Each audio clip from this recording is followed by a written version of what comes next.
warahmatullahi wabarakatuh. Nama saya Dewi Astulandari, kelas 19I. Saya di sini akan memaparkan materi tentang operasi dan produktivitas pada mata kuliah Manajemen Operasional. Manajemen operasional dapat diartikan rangkaian kegiatan atau aktivitas yang menciptakan nilai produk baik berupa barang maupun jasa melalui proses transformasi input menjadi output. Kenapa mempelajari manajemen operasi? Manajemen operasi adalah satu dari 3 fungsi utama, yaitu pemasaran yang memprediksi pasar, yang kedua keuangan, dan yang ketiga produksi. Kita mempelajari manajemen operasi karena kita ingin mengetahui bagaimana barang dan jasa diproduksi. Dan kita mempelajari manajemen operasi untuk memahami apa yang dikerjakan oleh manajer operasi. Fungsi operasi. Seperti yang kita ketahui, manajemen memiliki 4 fungsi, yaitu perencanaan, pengorganisasian, pengarahan, dan pengawasan atau pengendalian. Nah, 4 fungsi tersebut berubah menjadi fungsi operasi. Yang pertama, fungsi perencanaan bahan. Dalam bagian ini, kita harus melakukan penetapan kualitas dan kuantitas dalam suatu barang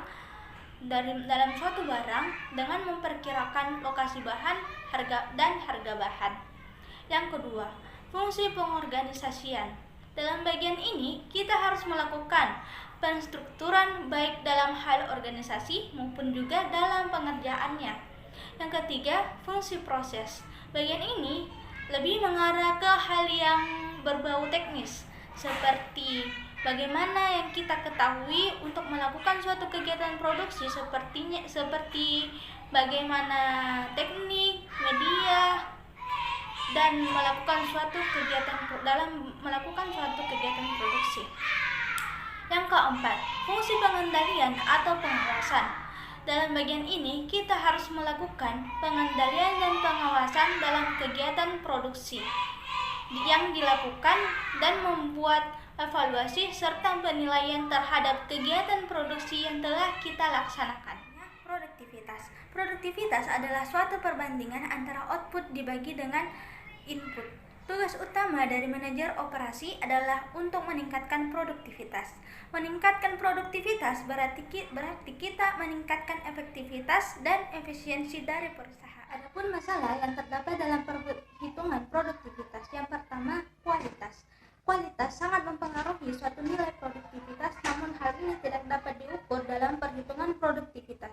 Yang kedua, unsur eksternal. Dalam suatu perusahaan sudah pasti memerlukan bantuan pihak eksternal yang menunjang perusahaan tersebut, dan pihak eksternal secara tidak langsung mempengaruhi kegiatan produksi yang berdampak pada produktivitas. Yang ketiga, kurang atau bahkan tidak adanya satuan yang tepat. Kita tidak mempunyai satuan yang jelas karena kegiatan produksi memiliki sangat beragam faktor penunjang yang tidak dapat kita masukkan ke dalam perhitungan matematika yang dimiliki. Di sini ada 3 variabel yang penting produktivitas, yaitu tenaga kerja.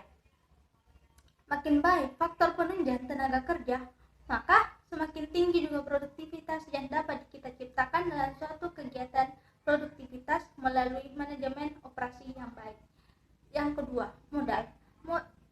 Makin bagus modal yang kita buat untuk suatu kegiatan atau menempatkan modal untuk kegiatan yang tidak dapat berguna dan tidak berguna dalam kegiatan produksi, itu akan membuat produktivitas kita semakin menurun. Modal berkontribusi sekitar 38% dari peningkatan tahunan. Yang ketiga, manajemen. Tentu hal manajemen ini merupakan sistem manajemen yang baik, akan membuat kegiatan produksi kita menjadi lebih efektif dan efisien. Makin efektif dan efisien kegiatan produksi yang kita lakukan, maka semakin tinggi juga nilai produktivitas yang dapat kita capai.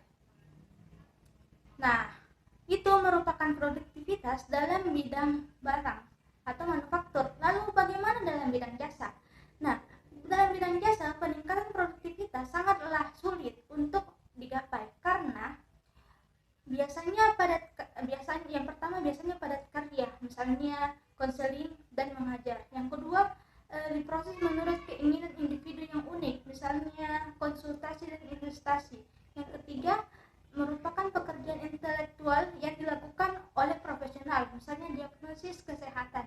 Yang keempat, sulit dimekanisasi dan diotomatisasi, misalnya potong rambut. Yang kelima, kualitas sulit dievaluasi, misalnya kinerja perusahaan konsultan untuk meningkatkan produktivitas. Yang pertama, pengukuran produktivitas.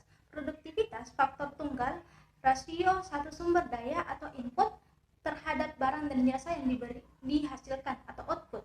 Yang kedua, operasi dan produktivitas. Produktivitas multifaktor, rasio banyak atau seluruh sumber daya atau input terhadap barang dan jasa yang dihasilkan atau output. Yang ketiga, variabel produktivitas yang memiliki 3 bagian, yaitu tenaga kerja. Peningkatan kontribusi tenaga kerja pada produktivitas disebabkan oleh tenaga kerja yang lebih sehat, lebih berpendidikan, dan bergizi baik. Peningkatan ini juga dapat dikaitkan pada pendeknya hari kerja. Yang kedua, modal. Inflasi dan pajak meningkatkan biaya modal serta membuat investasi menjadi mahal saat modal yang diinvestasikan per pekerja menurun. Produktivitasnya juga menurun. Yang ketiga, manajemen. Manajemen merupakan faktor produksi dan sumber daya ekonomi. Manajemen bertanggung jawab memastikan tenaga kerja dan modal digunakan secara efektif